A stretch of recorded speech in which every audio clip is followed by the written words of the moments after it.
প্রস্তাবটা গ্রহণ করে নাও। রাবিয়া বসরি বলেন, উস্তাদ বিবাহ করার জন্য আসছেন, বিবাহের প্রস্তাব নিয়ে আসছেন। এখন আমি আপনারে কয়েকটা প্রশ্ন করব। আমি কয়েকটা বিষয় নিয়ে বড় টেনশনে আছি। যদি আপনি এইগুলার উত্তর যদি দিতে পারেন, বিবাহ হয়ে যাবে। কিটা করবা? প্রশ্ন করবা। বড় টেনশনে আছেন এই প্রশ্নগুলো লইয়া। এইগুলোর উত্তর যদি সঠিকভাবে দেওয়া যায় তাহলে উনি বিবাহে রাজি হয়ে যাবে। 1 নম্বর প্রশ্ন হল, ও উস্তাদ, এই দুনিয়ার যত মানুষ আছে সব মানুষ এই পৃথিবী থেকে বিদায় নিয়ে চলে যাবে।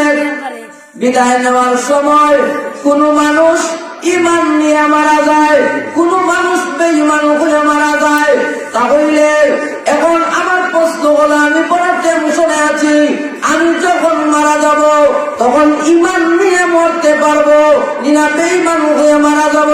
যদি আপনি গ্যারান্টি দিতে পারেন যে ঈমান নিয়ে মরবো তাহলে বিবাহ হয়ে যাবে।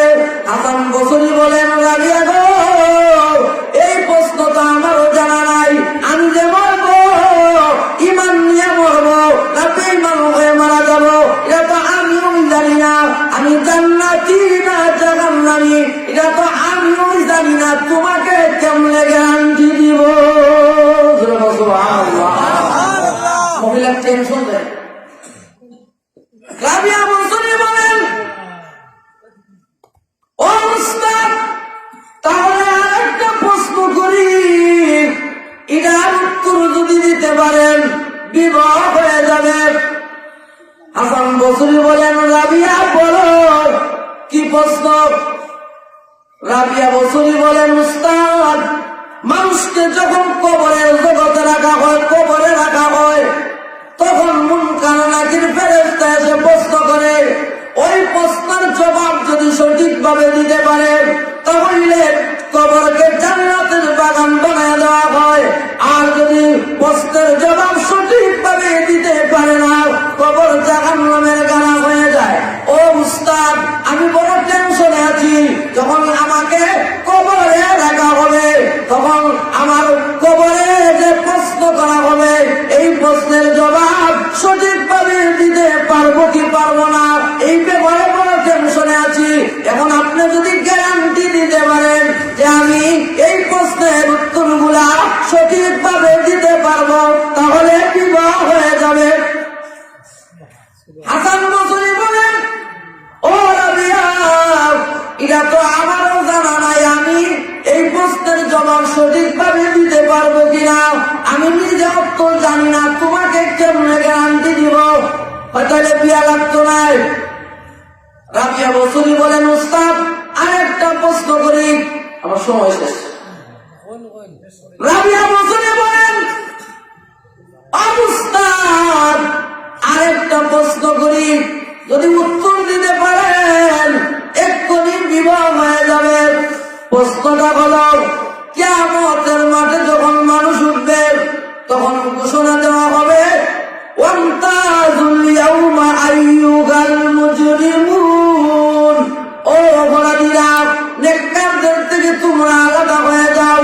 তখন অপরাধীরা আলাদা হয়ে যাবে, অপরাধীরা যাবে জাহান্নামে, আর যারা নেককার তারা যাবে জান্নাতে। ও আমার উস্তাদ, এটার জবাব যদি দিতে পারেন যে এই সময় আমি কোন দলে থাকবো, কিয়ামতের মাঠে যখন ঘোষণা হবে নেককারদের থেকে গুনাহগার আলাদা হওয়ার জন্য, ওই সময় আমি নেককারদের তাকে সাথে থাইকা জান্নাতে যাব না গুনাহগারদের সাথে বইয়া জাহান্নামে যাব?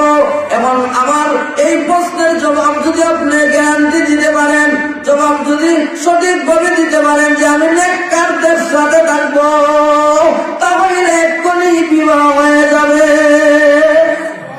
নেককারদের সাথে যদি থাকি এরকম গ্যারান্টি যদি দেন তাহলে বিবাহ হয়ে যাবে। হাসান বসরি বলেন, আমি তো জানি না, আমি নেককারদের সাথে থাকবো না বদকারদের সাথে থাকবো। রাবিয়া বসরি বলেন, উস্তাদ, আরেকটা প্রশ্ন করি, এটার জবাব যদি আপনি দিতে পারেন তাহলে বিবাহ হয়ে যাবে। ও উস্তাদ, কিয়ামতের মাঠে সব মানুষ যখন একত্রিত হবে তখন কারো আমলনামা দেওয়া হবে ডান হাতে আর কারো আমলনামা দেওয়া হবে বাম হাতে। এখন আমি বড় টেনশনে আছি, ওই কিয়ামতের ময়দানে আমার আমলনামা ডান হাতে দেওয়া হবে না বাম হাতে দেওয়া হবে। যদি ডান হাতে দেয় তাহলে তো আমি জান্নাতি, আর যদি বাম হাতে দেয় তাহলে জাহান্নামী। ও আমার উস্তাদ, আপনি যদি গ্যারান্টি দিতে পারেন যে কিয়ামতের মাঠে আমার আমলনামা আমার ডান হাতে দিব, তাহলে এক্ষুনি বিবাহ হয়ে যাবে। সুবহানাল্লাহ বুঝা না? রাবিয়া বছরের চিন্তা দেখেন, কেমন চিন্তা, কি টেনশন, কেমন একটা মহিলা হইও কেমন টেনশন করতেছে।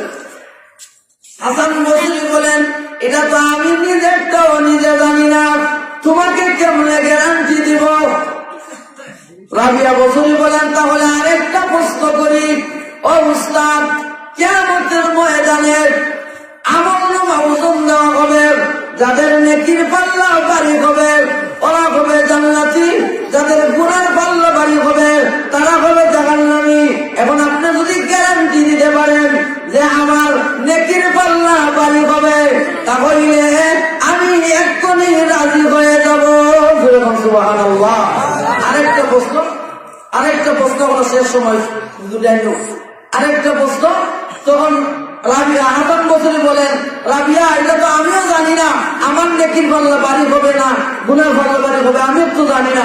তখন রাবিয়া বসরি বলেন, আরেকটা প্রশ্ন করি নাই, একবারে শেষ, এই প্রশ্নের জবাব যদি দিতে পারেন বিয়া হয়ে যাবে।